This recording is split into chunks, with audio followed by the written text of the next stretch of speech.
Today is Tuesday, the 11th of April, and this is from the South. Anti-government protests continued in Caracas and again turned violent. In anticipation of the violence, army personnel were called in early to assist, having to resort to the use of tear gas to disperse the crowd, who threw stones and lit fires to create roadblocks. Venezuelan Minister of Defense Vladimir Bernardino Lopez called on opposition leaders to maintain peaceful demonstrations. Thousands of teachers across Argentina have walked out of classrooms as part of a three-day national strike to demand a wage increase to compensate for a spike in inflation. Teachers took their protests to the capital's Plaza de Mayo, where some gave open-air classes to students to raise awareness of the value of public education and to call for greater funding for universities and in teaching salaries. A United Nations human rights investigator visited Cuba on Monday to probe human trafficking in the Caribbean nation. It was the first time in a decade that Havana has allowed an independent UN official to operate in the country. Maria Grazia Giamariano reported she will meet Cuban authorities and activists to discuss challenges in addressing trafficking for sexual and labor exploitation in the country. Giamariano will be on the island for 4 days. On Monday, the United Nations said that it has practically completed the registration and identification process for weapons of members of the FARC guerrilla group in Colombia. FARC members are gathered in encampments where they are preparing for the disarmament process.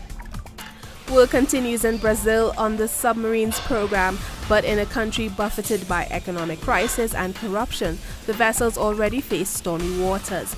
In all, 5 submarines are planned, with the first scheduled for launch in July 2018. However, despite the ambition and foreign help, Brazil's submarine building voyage is falling behind schedule. Italian Foreign Minister Angelino Alfano stated that there was no consensus on additional new sanctions against Russia and Syria. Alfano made the revelation during a press conference at the close of a 2-day G7 foreign ministers meeting in Lucca earlier this Tuesday. Syria and the recent alleged chemical attack in the Idlib province topped the agenda at the Foreign Ministers G7 summit, with other topics including combating terrorism and the situations in Libya and Ukraine. Chief of San Bernardino Police Department Jared Burgwan confirmed on Monday that a third person has died in the North Park Elementary School shooting in San Bernardino, California.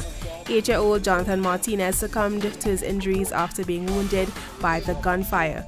53-year-old Cedric Anderson has been identified as the shooter, and police described it as a domestic incident. The Islamic State group now controls less than 7% of Iraq, down from the 40% it held nearly 3 years ago, according to a military spokesman.